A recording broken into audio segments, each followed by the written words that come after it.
Good afternoon, ladies and gentlemen. The first memo we presented today has to do with the confirmation of ratification of Customs Mutual Administrative Assistance Agreement between South Africa and Nigeria.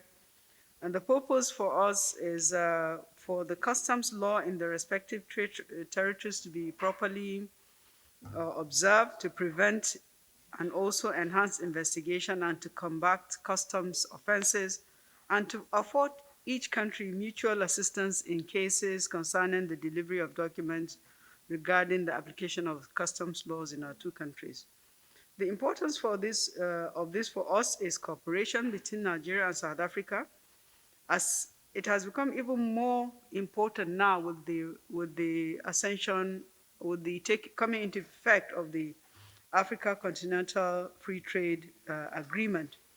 It will also help to increase trade relations between the two countries and facilitate exchange of information, as well as strengthen our binational cooperation. The second memo we presented to Council today has to do with a request for approval of the 2022 appropriation amendment. If you recall, when the President signed the 2022 appropriation into law on the 31st of December, he had raised some concerns that he had in some of the provisions in the budget, and had indicated that he will be submitting an amendment proposal to the National Assembly for them to effect improvements in what has been done to the budget. So today Council took that amendment proposal, and I just want to report that part of the request that Council has approved today is for the National Assembly to repeal clauses 10 and 11. So clause 10 is referring to a provision that has been made that will enable the EFCC and the NFIU be able to take 10% of whatever collections that they recover. We're asking for that to be repealed because this is in direct contrast to the acts of these two agencies, and also it is in contravention with the Fiscal Responsibility Act and the Finance Act 2021. Clause number 11, on the other hand, is a provision that has been made that says that the Nigerian embassies and missions are now authorized by this Appropriation Act to expend funds allocated to them under capital components without the need to seek approval of the Federal Minister of Foreign Affairs.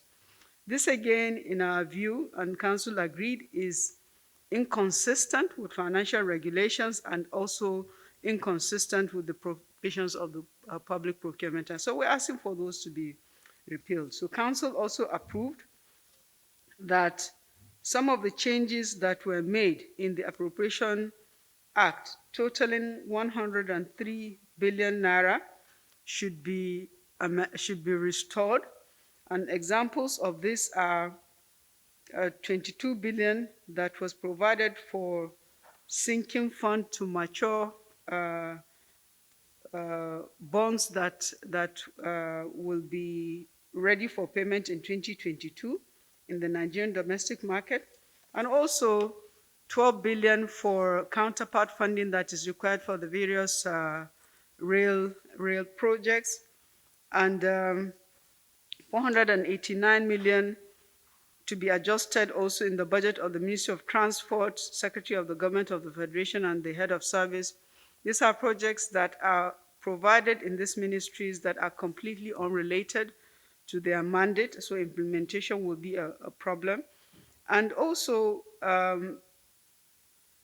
5 billion to be restored for non-regular allowances of the Nigerian Navy, 15 billion to be restored for the regular allowances of the police formations and police commands, and several others that the Council looked at in detail. So there's a detailed schedule of this 103 billion that we're that Mr. President will be formally conveying to the National Assembly to restore the adjustments that are made.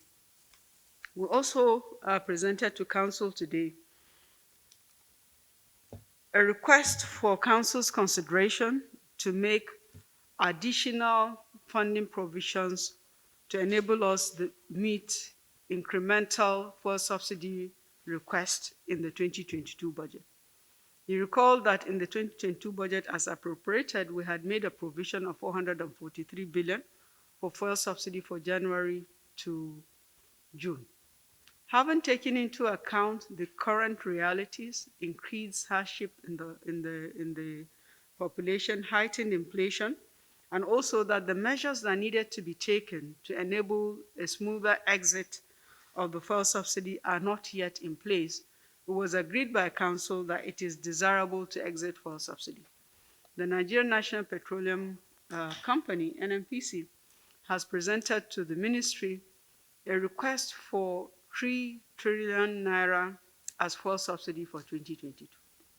And what this means is that we have to make an incremental provision of 2.557 trillion naira to be able to meet the subsidy requirement, which is averaging about 270 billion naira per month.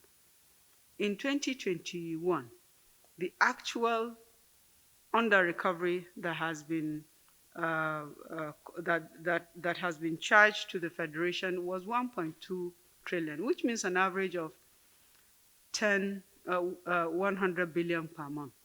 But in 2022, because of the increased prices of crude oil price per barrel in the global market, now at $80 per barrel, and also because NNPC's assessment is that the country is consuming 65.7 million liters per day, that will end up with incremental cost of 3 trillion in 2022.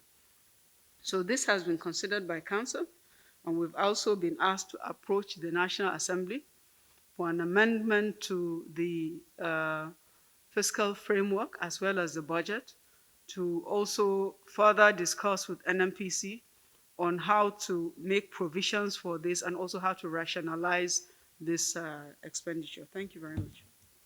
Go ahead. Okay, thank you very much.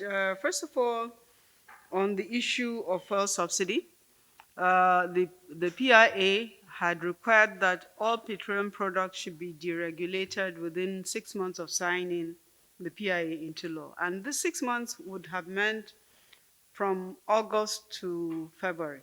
But when we're doing the budget, we stretched that to June. So it means technically that from September, there will be no fuel subsidy. But having to step back and take into account the realities of today, what it means is we have to go back and amend the PIA, so the Minister of Petroleum Resources will be leading on that.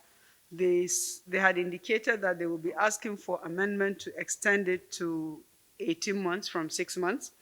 And then it means we can now also amend the budget. So the two processes will go side by side. In the case of the budget, we're looking at extending to December in the first instance, because this budget year is January to December. And also we're going to engage NNPC to further interrogate the request that they presented with a view of trying to see how we can scale it down so that the country is not incurring 3 trillion for subsidy.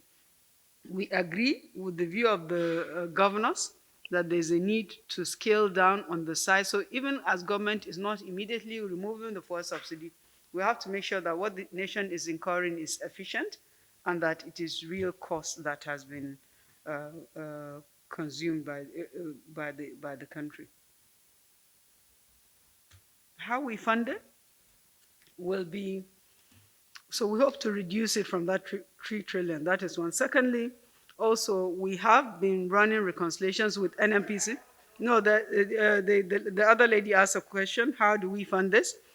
So we hope to reconcile to reduce the cost, but also we have several reconciliations with NNPC, and NNPC itself is owing, in some cases, government. So we want to be able to settle some of the subsidy costs through this reconciliation process.